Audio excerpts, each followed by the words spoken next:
Keshvi, a very good morning to you. This is really such a heartbreaking situation, isn't it? Morning, Bongani. Yes, it is. It is quite sad, and it's something that we've been seeing since last year as well.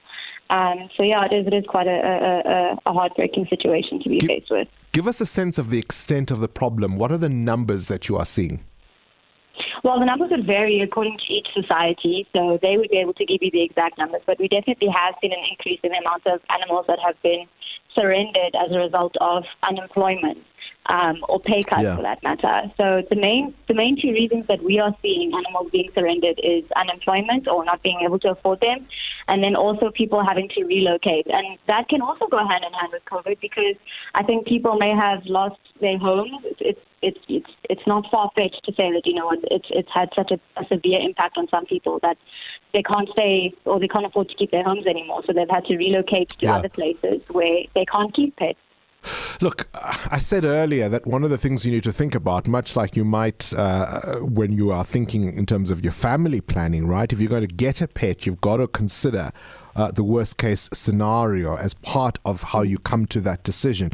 But of course, it's easier said than done, isn't it? 100%.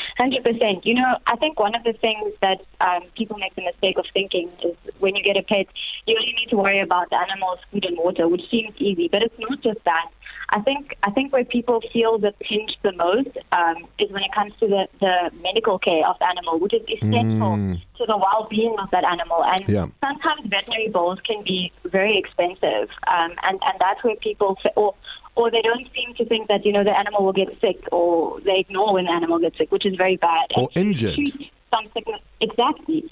To treat some of the sicknesses and injuries that animals get may be very, very costly. And that's also one of the reasons why people come and surrender their animals under the reason of not being able to afford it. It's not just about the food and water. Sometimes they're not able to afford the veterinary care that's necessary for the animal's well-being.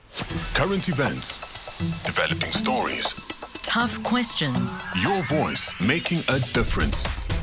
This is Breakfast with Bongani Bingwa.